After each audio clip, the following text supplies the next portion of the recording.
श्री गणेशाय नमः. पुढे एकदा गजानन करीत असता भ्रमण, दर्यापूरच्या सानिध्य जाण. येत जाहले शिष्यांसह दर्यापूरच्या शेजारी, शिवर गाव निर्धारी. चंद्रभागेच्या तीरावरी वास करी वज्रभूषण. श्रोते ही चंद्रभागा पंढरीची नाही बघा. ती लहानशी एक गंगा प्रयोशनीला मिळणारी. या शिवर गावात वज्रभूषण नामे पंडित. 4 भाषा अवगत होत्या त्यासी. कीर्ती त्याच्या विद्वत्तेची वराडी पसरली साची. हा भक्ती भास्कराची करीत असे नेहमी. हा चंद्रभागेवर स्नान करी साचार. उदयास येता दिनकर अर्ध्य त्यासी देत असे. हा पहाटे उठून प्रातर्विधी आटपून, सूर्योदयाच्या वेळी स्नान करीत असे वज्रभूषण. या शिवर गावाला एक योगी फिरत आला. वाटे तपाचे द्यावयाला फळत्या वज्रभूषणासी. चंद्रभागेच्या वाळवंटी येऊन बैसला ज्ञान जेठी. समर नदीच्या काठी आला वज्रभूषण स्नानाला. सकाळची होती वेळ सर्व दिशा उजळल्या. कोंबडे लागले ओरडायाला वरचेवरी. सभेत येता जैसा पंडित मूर्ख उठोनी जात. तैसा सूर्याचा उदय होत अंधकार नाश पावे. ऐसा त्या सुप्रभाती वाळवंटी गुरुमूर्ती. बैसली होती निश्चिती ब्रह्मानंदी डोलत. सर्व त्यांचे शिष्यगण जणू सूर्याची किरण. तो सूर्य म्हणजे गजानन बसली होती मंडलाकार. तई वज्रभूषण तत्वता झाला सूर्यासी अर्ध्य देता. तो हा ज्ञान सविता त्याने प्रत्यक्ष पाहिला. सूर्याप्रमाणे सतेज कांती अजान बाहू निश्चिती. दृष्टी नासाग्रच्या वरती स्थिर त्याची जाहली हो. ऐसा पुरुष पाहता क्षणी वज्रभूषण संतोषला मणी. संध्येचे सामान घेऊनी आला जवळ तयाच्या. वारी घातले पायावरी गजाननाच्या सत्वरी. प्रदक्षिणा घातली पुरी त्याने त्यांच्या भोवती. मित्राय नम, रवये नम, सूर्याय नम, भाणवे नम. ऐसी नावे घेऊन पहा 12 घातले नमस्कार. शेवटी ओवाळली आरती गजाननाच्या मुखापुढती. न्यूनता नाही पडली ती कशाची ही वज्रभूषणा. प्रार्थनापूर्वक नमस्कार घातला साष्टांग अखेर. मुखाने स्तवन थोर चालले होते गजाननाचे. वज्रभूषण वदला तपाचे फळ मिळाले मला. दर्शन पदकमलांचे मला होतच मी धन्य झालो. ज्या आकाशातील सूर्याला देत होतो अर्ध्यबला. तो आज प्रत्यक्ष पाहिला माझ्या नयनी ज्ञानेश्वर. त्याने प्रार्थना करून संपविले ते स्तवन. दोन्ही हस्ती अलिंगण दिले योगी राजास. माता जैसी लेकरास प्रेमे धरी पोटाला. तैसी वज्रभूषणाला धरी ते झाले गजानन. मस्तकावरी ठेवला कर आशीर्वाद दिला थोर. सर्वदा तुझा जय जयकार होईल बाळा वज्रभूषणा. कर्ममार्ग सोडू नको विधी निरर्थक मानू नको. त्यात मात्र होऊ नको लिप्त बाळा केव्हाही. जा आता आपल्या सदनी बोल माझे ठेव मणी. प्रत्ययी माझे तुला ध्यानी होत जाईल दर्शन. ऐसे बोलून प्रसाद दिला श्रीफळ एक वज्रभूषणाला. गजानन योगी परतला शेगावी सत्वरे. शेगाव हे शिवगाव या अपभ्रंशाले आले नाव. वराड प्रांती तेच नाव हल्ली आहे प्रसिद्ध. महाराज शेगावासी आले परीण ते स्थिर राहिले. सदोचित ते भटकट राहिले इच्छा होईल त्या ठिकाणी. अकोट अकोले मलकापूर नावे सांगू कुठवर. चांदण्याची न होणार मोजदाद केव्हाही. ज्येष्ठ गेला आषाढ गेला पुढे श्रावण मास आला. उत्सव होता सुरू जाहला मारुतीच्या मंदिरी. हे मारुतीचे मंदिर शेगावी भव्य साचार. पाटील मंडळी थोर थोर होती भक्त या देवाची. उत्सव चाले महिनाभर अभिषेक कीर्तन जागर.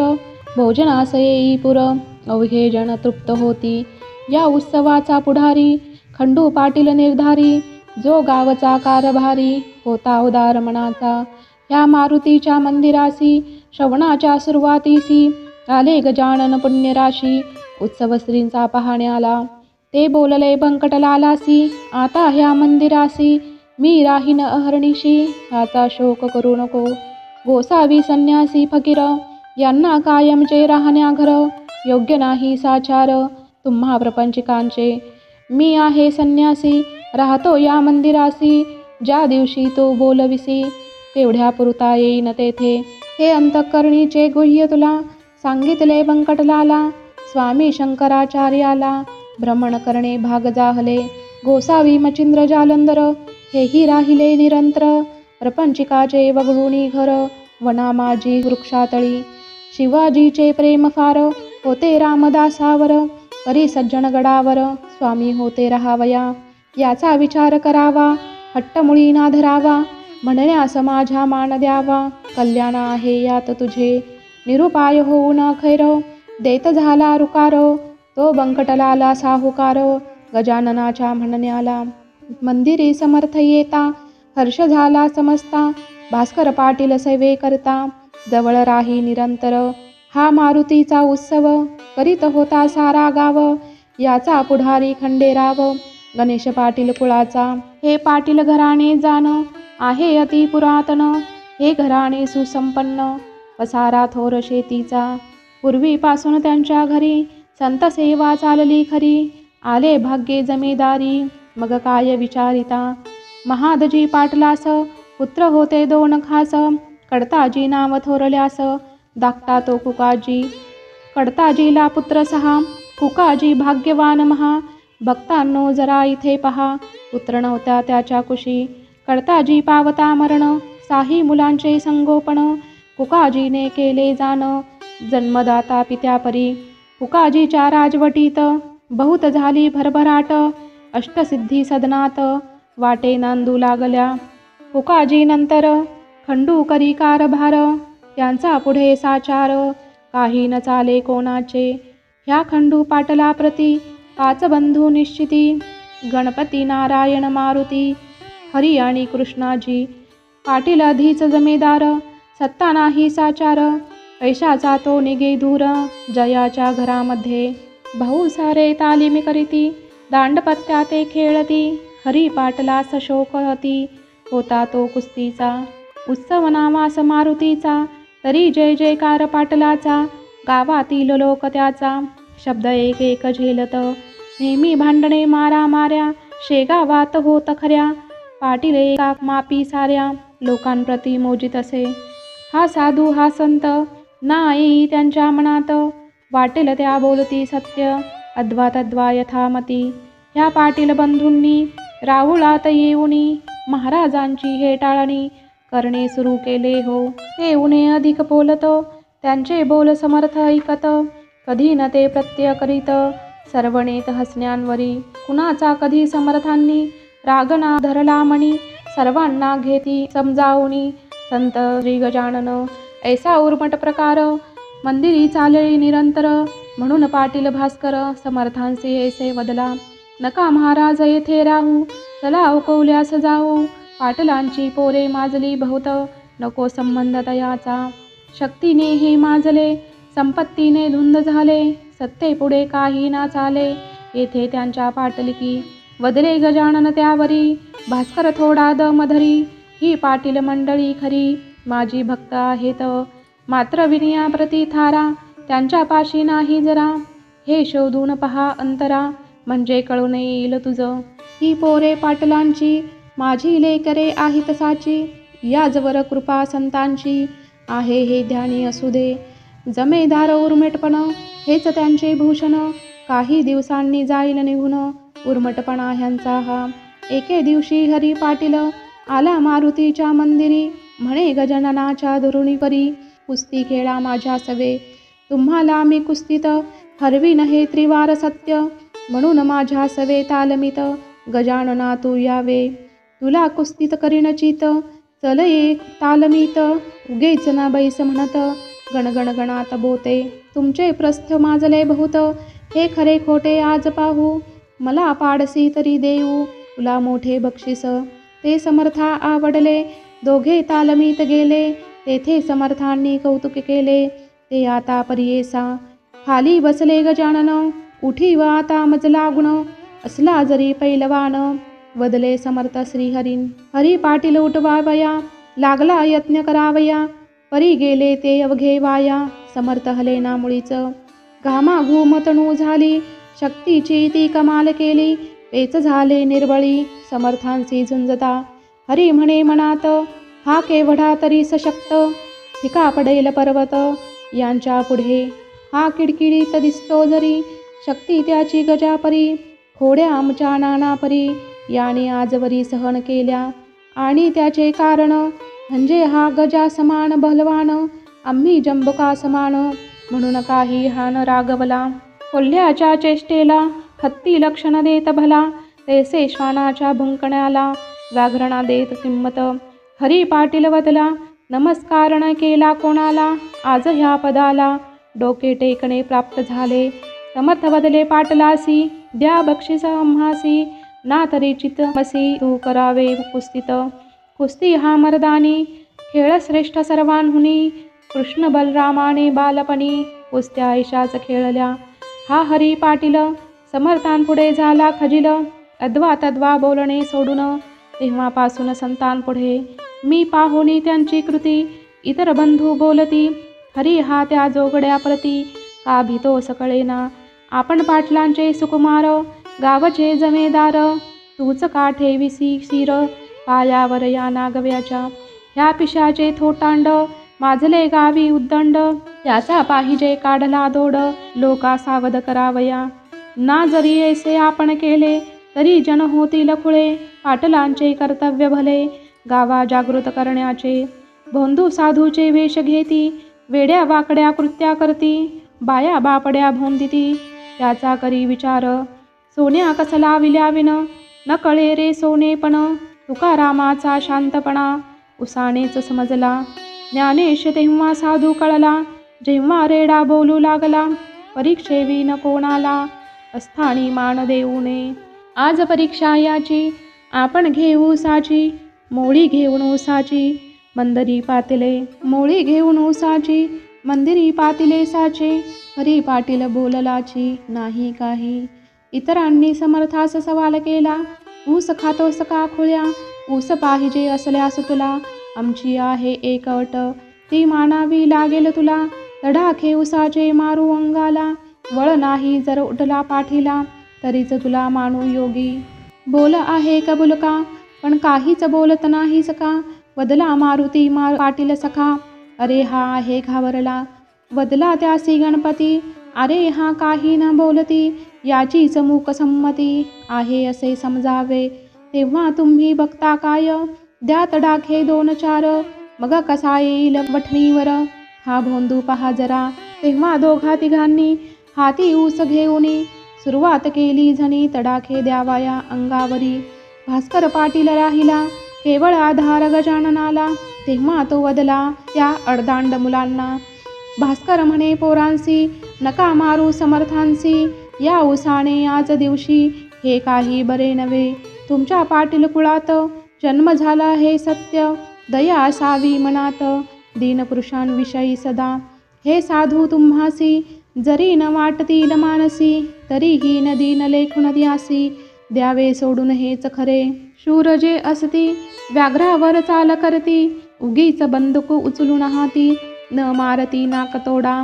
मारुतीने जाळली रावणाची लंका भली, उगीच नाही जाळली घरे गरिबांची. अरे तुझे भाषण आम्ही ऐकले जाण, मध्ये नको बडबडण, दुरून पाहावी आमची कृती. ज्याप्रमाणे शेतकरी ओंब्या झोडीती वरचेवरी, तैसे पाटलांची स्वारी उसाणी मारू लागली. संत नमुळी डगमगले, मुलांकडे पाहून हसू लागले, अंगावरी नावळ उठले. जरी ताडिले उसाने, ते पाहिल्यावरी पोरे, घाबरून गेली सत्वरे, पाया पडिली सत्वरे समर्थांची या. महाराज वदले मुलांना, या इथे बसाना, मला मारून हातांना तुमचा त्रास झाला असे. त्या श्रमाचा करण्या नाश, काढून देतो इक्षुरस, तुम्हा लागी प्यावयास, या बसा मज पुढे. ऐसे म्हणून घेतला ऊस हाती भला, तो हातानेच पिळला, रस काढिला भांड्यात. त्या रसाची अवघी मोळी समर्थांनी पिळून काढली, आणि प्यावे या कारणे दिली. रस नव्हाळी पोरास, सरख्याविन काढला, रस उसाचा हा भला. हे पाहून आनंद झाला मारणाऱ्या मुलांना, धडा शिकविण्यास्तव पोरांना. समर्थांनी ऊस पिळला, सामर्थ्य दाविले जगाला समर्थांनी. समर्थांसी वंदून पोरे गेली निघून, खंडू पाटला कारण वर्तमान ऐकविले. तोही येऊ लागला गजाननाच्या दर्शनाला, परी मार्दव वाणीला मुळीच नव्हते येत किंचित. अरे तुरे करण्याची पाटलास, सवय जडली होती खास. या सवयीमुळे गजाननास म्हणत असे तो गण्या. कुकाजीचा वृद्धापकाळ आला होता जवळ, खंडूस घेऊन जवळ. कुकाजी बोलू लागला, तू हमेशा जातोस समर्थांच्या दर्शनास, चमत्कार त्यांचे सांगतोस. सदैव तू मज पुढे, मग त्यांचे पुढे का सांगत नाहीस तू माझा हेत. मूल नाही आजपर्यंत झाले रे तुला खंडूजी. मला वृद्धत्व आले तेव्हा नातवंडाचे चाळे, मला माझी या डोळे पाहू दे रे एकदा. महाराजास विनंती कर, तुला एखादे होऊ दे पोर. तो खरा साधू असेल जर, तर तो करील इच्छा पुरी. माझ्या सुद्धा हेत तडीस जाईल बघत, अरे साधू संतांना यात काही अशक्य नाही रे. बोल खंडू ते मानवले, एके दिवशी बोलणे केले. मारुतीच्या मंदिरी भले, ते एका येणे येती. अरे गण्या माझा चुलता, वृद्ध झाला आहे आता. इच्छा उपजली त्याच्या चित्ता, नातवंडे पाहण्याची. लोक तुला साधू म्हणती, दर्शन केल्या तुझ्या प्रती मनीच्या इच्छा पूर्ण होती. ऐसे लोक सांगतात, त्यांचे दाखव प्रत्यंतर. उगा नको करू उशीर, तुझ्या चरणी ज्यांचे शिर, तो का राहवानी पुत्रिक. ऐसे भाषण ऐकले, समर्थ त्यांच्याशी बोलले. आज हे उत्तम घडले, तू आम्हा याचना केली. धनसत्ता तुझ्या हाती, तू अससी प्रयत्नवादी. मग तू आम्हा विनंती का करतोस कळेना. धन आणि बलापुढे अवघे म्हणती बापुढे, मग का रे हे न घडे. साह्ये धनबलाच्या तुझ्यापाशी आहे शेती, गिरण्या दुकाने बहुती. तुझा शब्द वरडा प्रांती, जन हमेशा झेलतात. मग ह्या ब्रह्मदेवाला कान आज्ञा करशी भला. आपण पुत्रा द्यावयाला, हेच कोडे पडले मज. यावरी खंडू करी भाषण, हीन गोष्ट यज्ञाधीन. पिके पाण्या वाचून येती जगामध्ये, भुवरी पाडणे पाणी. मानवाच्या न हाती जाणी, दुष्काळात जमिनी उतान्या पडतात. मात्र पाणी पडल्यावर आपले कर्तव्य दावी नर. तैसा हाही प्रकार गतीन मानवाची या ठाई. पाटील ऐसा बोलता हसू लागले समर्था, तू केलीस याचना आता. तू केलीस याचना आता. माझ्या पुषे पुत्राची माझ्यापाशी भीक मागितली तू देख. तुला होईल बालक, नाव ठेव त्याचे भिक्या. पुत्र देणे सर्वोपरी, हे नाही माझ्या करी. परी विनंती करीन खरी, तुझ्यासाठी परमेश्वराला. तो माझी ऐकेल भीड, त्याला हे न काही जड. तू घरचा आहे सधड, रस आंब्याचा द्विजा घाली. हे माणी मम वचन, बालक होईल तुझ कारण. आम्ररसाचे भोजन दरसाल घाली ब्राह्मणा. हे खंडूने ऐकले, घरी येऊन भले. कुकाजीसी कथन केले, मंदिरीचे वर्तमान. हे ऐकता कुकाजीस आनंद झाला बहुवस. लोटता काही दिवस, समर्थ वचन खरे झाले. पत्नी खंडू पाटलाची गंगाबाई नावाची, गरोदर झाली साची. 9 मास तिज पूर्ण झाले, तिज लागी पुत्र झाला. खंडूस आनंद झाला, कुकाजीच्या हर्षाला पारावारण उरला. त्याने धर्म केला बहु, गरीबा वाटला गुळ गहू. पेढे बर्फीचा दिला खाऊ, गावातील बालकांना. थाटात झाले बारसे, भिकू नाव ठेविलेसे. पुढे बाळ वाढला असे, शुक्ल पक्षाच्या चंद्रापरी. आम्ररसाचे भोजन दिले द्विजा कारण. तो संप्रदाय अजून शेगावात चालू हो. पुण्यपुरुषाची वैखरी, कोटून होईल सत्य तरी. पाटलाच्या ओसरीवरी बाळ रांगू लागला. खंडूचा हा बोलबाला देशमुखास नाही रचला. शेगाव हा दुफळीला गाव पहिल्यापासून. एक फळी देशमुखाची, एक फळी पाटलांची. अंतःकरणे एकमेकांची, मुळी होती अशुद्ध. तैसेच झाले शेगावात, पाटील आणि देशमुखात. 36चा आकडा सत्य, झाला न होई 63चा. पुढे गोष्ट जाहली ऐशी, कुकाजी झाले स्वर्गवासी. पाहुनी या नातवंडासी, पारणे फिटले डोळ्यांचे. तेने खंडूचे मन गेले होऊन उद्विग्न. तो म्हणे छत्रपूर्ण माझे आज ढासळले. ज्या चुलत्याच्या जीवावरी निर्भय होतो मी भूमीवरी. तो माझा आधार श्रीहरी कारे नेलास काढुनी. ऐशी संधी वाहून बालंट आणावया कारण. पाटलावरी सवड पूर्ण मिळाली देशमुख मंडळीला. कमलाकांताने रचलेला पंचमोध्याय समाप्त झाला. नमन असो श्री गजाननाला दोन्ही कर जोडून. शुभं भवतु हरिहरार्पणमस्तु. इति श्री गजानन विजय ग्रंथस्य पंचमोध्याय समाप्त.